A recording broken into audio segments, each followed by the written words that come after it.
আচ্ছা এইরকম তাই তো, এটাকে আপনারা কি বলেন? ছই। ছই বলি। ছই এর মধ্যেই রাত কাটান? এই ছইয়ের মধ্যে আমরা 3 জন রাত কাটাই। আচ্ছা। ঝড় বর্ষা হলে ওই ছইয়ের ভিতরে একটা ছোট জায়গায় ঢুকে আমরা সেখানটায় নোংর ফেলে থাকি। এবার পেপার দিয়ে দুমুখে পেপার দিয়ে পেপার আটকে দিয়ে আমরা ওই বাসার ভিতরে ঢুকে থাকি। খুব কষ্টজনক জায়গা, খুব কষ্ট করে থাকতে হয় ওর ভিতরে। ঘাড় ফেরানো যায় না, হাঁটা যায় না, মানে হামাগুড়ি দিয়ে বসে থাকতে হয়।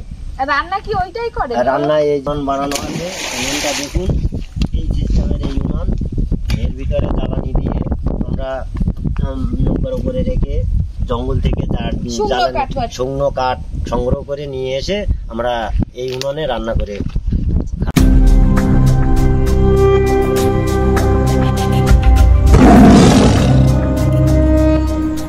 হাই ফ্রেন্ড, সুন্দরবনের ভূমিপুত্র চ্যানেলে সবাইকে স্বাগত। তো আজ এমনই এক মানুষের আমরা সাক্ষাৎ পেয়েছি যিনি বহু বছর ধরে জঙ্গল করেছেন এবং জঙ্গল সম্বন্ধে অনেক অভিজ্ঞতা ওনার আছে।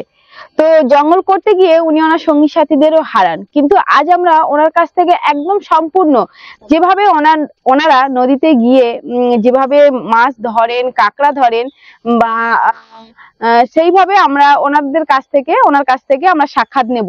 তো আমরা দেখতেই পাচ্ছেন যে পাশেই আছে পীরখালি জঙ্গল, পীরখালি 2, ওই পাশেই জঙ্গল দেখা যাচ্ছে। আর আমরা ঠিক এই পাটটা, বেশি ডিফারেন্স নয় কিন্তু, পীরখালি 1 তো বেশি দূরত্ব নয় কিন্তু, দেখুন কাছাকাছি বেশ একদম দেখাই যাচ্ছে আমরা আছি। ওনারা ঠিক ওই জঙ্গলে গিয়েই ওনাদের দুর্ঘটনা ঘটে যায়।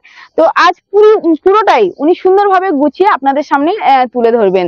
তো আপনার নামটা একটু বলুন। আমার নাম করুণা সিন্ধু মন্ডল। ঠিকানা? 10 নম্বর লাহাইডিপুর। এই জঙ্গল জীবনটা শুরু আর কিভাবে শুরু করলেন বা হলো সেটা যদি একটু বলেন। 50,000 টাকা করে বিএলসি ভাড়া নিয়ে আমরা 3 জন এক জায়গায় একটা আলোচনা করে 3 জন নিজেদের ভাইয়ের মতো মনে করে আমরা এই নৌকা সাজন করে নদীতে মাছ কাঁকড়া ধরতে যাই। এবার মাছ কাঁকড়া ধরতে যাওয়ার আমাদের তিথি তোমার দশমী থেকে শুরু। দশমীর দিন আমরা বেরিয়ে যাই নদীতে, আমরা নদীতে মাছ কাঁকড়া ধরি। এবার নদীতে যাওয়ার আগে আমাদের মুদিখানার দোকান থেকে বাজার নিতে হয়, জল নিতে হয় খাওয়ার জন্য, জঙ্গলে গিয়ে জ্বালানি কাটতে হয়। আমরা এই যাওয়ার সময়ে আমরা এই জলের ব্যারেলটা নিয়ে যাই।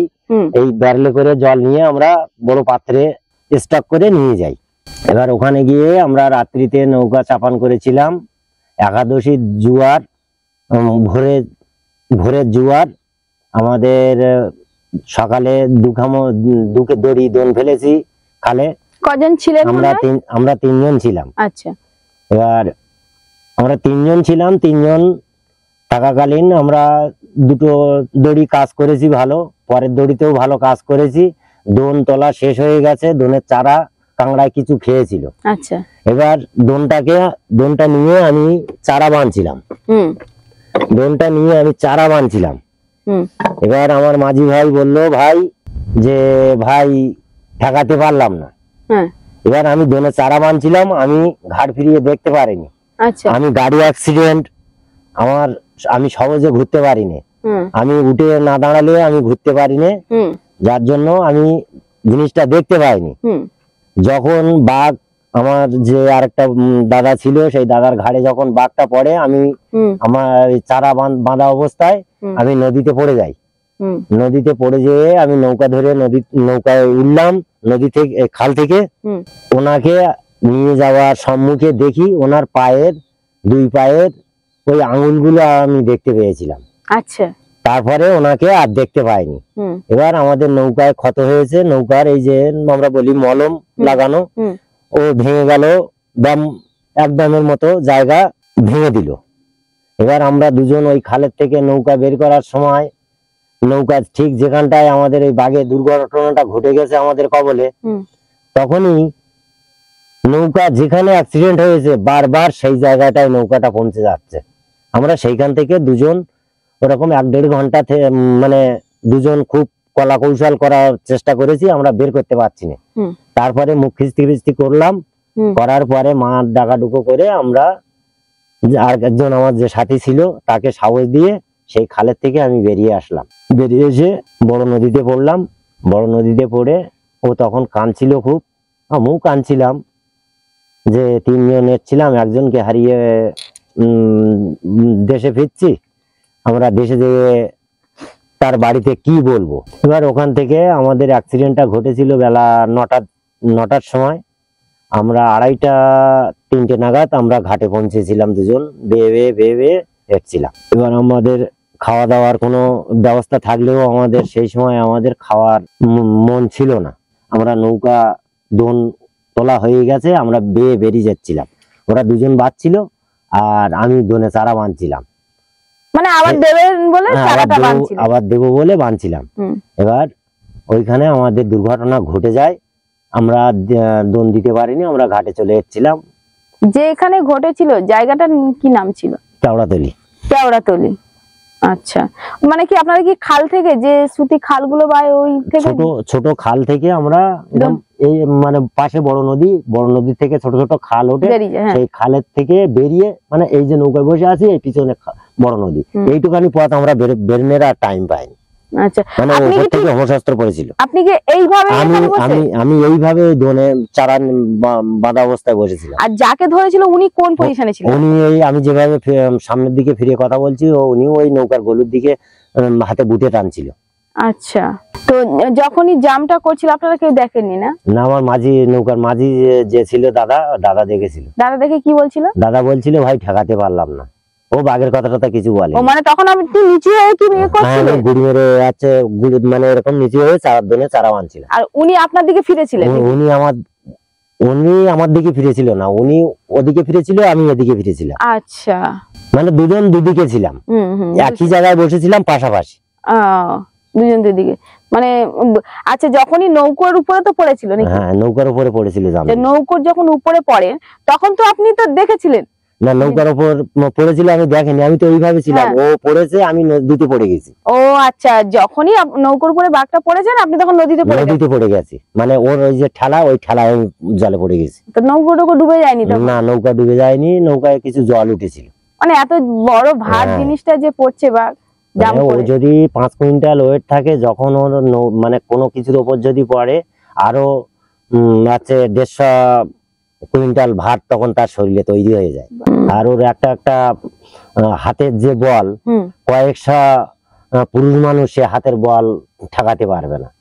এমন একটা বাঘের নাম রয়্যাল বেঙ্গল টাইগার, কিন্তু টাইগারের মতো তার কাজ আছে। এই রয়্যাল বেঙ্গল টাইগার দেখার জন্য চিড়িয়াখানায়, এই সুন্দরবন কত বাইরের থেকে ট্যুর আসছে, তারা দেখার জন্য আসছে। এই রয়্যাল বেঙ্গল টাইগার দেখার জন্য বহু মানুষের সঙ্গে এই রয়্যাল বেঙ্গল টাইগারের সঙ্গে দর্শন পড়েছে, আবার কিছু কিছু মানুষের দর্শন হয়নি। আপনারা কাঁকড়াটা ধরে কোথায় রাখেন? আমরা কাঁকড়াটা ধরে সামনে আমাদের এই যে জায়গা আছে, এই যে জায়গা তৈরি করা আছে, আমরা এখানে ছেঙ্গি জাল আছে, সেই ছেঙ্গিতে জলের থেকে ছেঁকে নিয়ে এখানটায় রাখি। নিচটা কি তার দেওয়া আছে? নিচেরটা প্লাস্টিকের জাল দিয়ে বেড়া দেওয়া আছে। আচ্ছা আচ্ছা, ওখানে তুলে রাখেন? এখানে তুলে রাখি। মানে বসেন তাহলে কোন জায়গাটা? আমরা বসি আমাদের সামনে এইখানে বসে এইভাবে দোন টানতে হয়। দোনটা এইভাবে আমরা ফেলি, এরকম ভাবে ফেলি, ছিটিয়ে ছিটিয়ে ফেলি। আচ্ছা, ফেলে দোন ফেলে বাদ দিয়ে চলে যাই। এবার উল্টো দিক দিয়ে আবার যেখানে শেষ হয় সেখান থেকে আবার দোনটা আমরা এরকম তুলতে এরকম ভাবে তুলতে আমরা রাস্তা এগিয়ে যাই। দোনও তোলা হয়ে যায়, ওর ভিতরে কাঁকড়া আসে। আচ্ছা, তো প্রত্যেকটা সুতিতে কাঁকড়া পড়ে? হ্যাঁ, প্রত্যেকটা সুতে পড়ে না, একটা বাদে, দুটো বাদে, 5টা বাদে, 10টা বাদে এরকম আসে। আচ্ছা, কিন্তু আমাদের দোনে চারাগুলো এই খুলে রাখছি, এই চারা দিয়ে আমরা কাঁকড়া ধরি। এবার আমাদের এই দড়িতে 900,000 পিস বাঁধা থাকে। আচ্ছা, এই চারা বাঁধা থাকে আমরা 3 জন কাটি, 3 জন কেটে ওই দোনে চারা সাজন করে নিয়ে যাই। তাহলে মানে যখনই কাঁকড়া তোলেন আদার্স কোনো জঙ্গল সাইডে আর দেখেন না তখন? হ্যাঁ, আছে 3 জনেরই সাইডে লক্ষ্য রাখতে হয়। তা যে দোনের এই যে দোনটা রাখলাম, এই দোনটার কাজ যে করে তার একটু লক্ষ্য চারিদিকে কম থাকে। তার কারণ জলের থেকে ওই যে কাঁকড়াটা নেব, কাঁকড়াটা তোলার জন্য তার মনটা বেশি ওই কাঁকড়ার দিকে, দড়ির দিকে থাকে। এবার কাঁকড়া যখন আসে আমি মুখে বলি যে দাদা রেডি, তখন উনি রেডি হয়ে যায়। আর একজন জাল কি ধরে? আমার পাশে এরকম ডান হাতে এখানে এরকম জায়গায় বসে থাকে। ও ওখান থেকে ছেংনি কেটে কাঁংড়াটা এইটে ধরে এনে দিলাম। কাঁংড়াটা এইভাবে ছেংনি কাটিয়ে তুলে নিয়ে এইখানে খোপে, পাশে খোপে রাখা হয়। এই যে আপনার আমার যে নৌকা দুর্ঘটনাটা হয়েছে এই 5 বছর হচ্ছে। এই নৌকাই ধরে নেন। এখন নৌকো নিয়ে যেতে, এটা নয় অন্য নৌকো নিয়ে যেতে। নৌকাটা এই যেরকম পজিশনে আছি, এটা আছে উত্তর দক্ষিণ ভাই, মানে পাঁচার দিকটা আছে দক্ষিণ দিকে, নৌকার মাথাটা আছে উত্তর দিকে। আমরা বেরোচ্ছিলাম দক্ষিণ দিকে, আমার নৌকার মাথা ছিল দক্ষিণ দিকে। আমরা দুজন ছিলাম ওই দক্ষিণ দিকে নৌকার মাথায়, আর পাশায় ছিল আমার যে মাঝি ভাই দাদা, ও ছিল উত্তর দিকে। ও বলছে যে ভাই ঠেকাতে পারলাম না। তা আমি গাড়ি অ্যাক্সিডেন্ট রুগী, তো আমি সহজে ফিরতে পারি না, আমি না দাঁড়িয়ে উঠলে জিনিস ঘুরে দেখতে পারিনি। এই জন্য আমি ওকে ডাইরেক্ট দেখতে পারিনি। ও যখন নিয়ে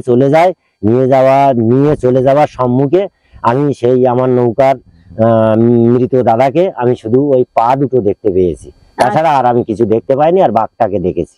মানে পরবর্তীকালে আর যাননি? পরবর্তীকালে গিয়েছিলাম ফরেস্টার ডিপার্টমেন্টের, এই আমাদের দত্ত ফরেস্টারের বিটের আছে ছোটবাবু, মেজবাবু গিয়েছিল, আর ওই বোটের কর্মচারীরা গিয়েছিল। আমরা 8-10 জন গিয়েছিলাম। সেই ক্ষেত্রে তাদের দেখিয়ে নিয়ে এসেছিলাম সঠিক যে জায়গায় পড়েছিল, সেই জায়গায় কিভাবে পড়েছে, কিভাবে বাঘটা ঝাঁপ মেরে মানে পাহাড়ের মাটি ভেঙে নিয়ে এসে পড়েছে, সেসব দৃশ্যগুলো তারা সঠিকভাবে তাদের আমি দেখিয়ে নিয়ে এসেছি। আচ্ছা, এই যে পাড় যে বলছেন না, এই পাড়টা কতটা উঁচু ছিল বা পাড়টা কিসের পাড়? পাড়টা মাটির পাড়, জঙ্গল। এই যেমন আমরা নৌকায় জঙ্গলের পাশে বসে আছি, এইরকমই। এবার দুপারে রাস্তার মতন উঁচু। কতটা উঁচু হবে মনে হয়? ম্যাক্সিমাম ধরে নাও 25 থেকে 30 ফুট হাইট হবে। আচ্ছা, দু সাইডে? সেইখান থেকে ও ঝাঁপ মেরে আমাদের নৌকার উপর পড়েছে। তখন কি নদীতে জল? তখন একাদশীর জোয়ার, ওই মানে আমরা যদি বলি নদীর ভাঙন, খালের ভাঙনের মুখোমুখি জলটা ছিল। বাঘটা দেখলাম আমি, ওই যে অ্যাক্সিডেন্ট হয়েছে ওই পর্যন্ত নাগাদ 18 বছর আমি একটানা জঙ্গল করেছি, মাছ কাঁকড়া ধরতাম। ফার্স্টে জীবন আমার মাছ নিয়ে, তারপরে জীবনটা কাঁকড়া নিয়ে। আচ্ছা, এবার এই কাঁকড়া জীবনটা শুরু করেছিলাম ঠিক 7-8 বছর কাঁকড়া ধরার পরে আমার এই দুর্ঘটনাটা ঘটে গেল। এই ঘটে যাওয়ায় আমি 3 বছর এই জঙ্গলের দিকটায় আমার মন মানসিকতা ছিল না। আচ্ছা, আমি বাড়িতে এসে 1 মাস ওই না খেয়ে না দিয়ে ঘুরেছি। আমাকে কেউ খাওয়াতে পারতো না, খেতে গেলে আমার কান্না আসতো। কেন? আমি খেতে পারতাম না। ওই দৃশ্যগুলো আমার মনের ভিতরে ভেসে ভেসে উঠত। মানে সেই দৃশ্যটা যে সম্মুখে দেখেছে সেই ছাড়া অন্য কেউ বুঝতে পারবে না। অন্য কেউ কাউকে বুঝাতে গেলে আমি যদি বলি, বলবে ও ফাজলামো কথা বলছে, এই কথাটা বিশ্বাস করবে না। তা আমি নিজে স্পটে ছিলাম, আমার এর ভিতরে কোনো বদমাইশি মিথ্যা প্রবঞ্চনা নেই। সঠিক যে ঘটনাগুলো হয়েছে সেই ঘটনাগুলো আপনাদের সামনে বলছি। হ্যাঁ, স্বাভাবিক। আমরা অনেকের মুখে শুনেছি, মানে ওই মুহূর্তে যে রূপটা ধরে, মানে ও তো বিভৎস। তো আপনারা শুনলেন, আমি পুরো বিষয়টি আপনাদের সামনে তুলে ধরলো। যদি ভিডিওটি দেখে আপনাদের মনে একটু জায়গা করে দিতে পারে, তাহলে অবশ্যই অন্যকে দেখার সুযোগ করে দিন শেয়ারের মাধ্যমে।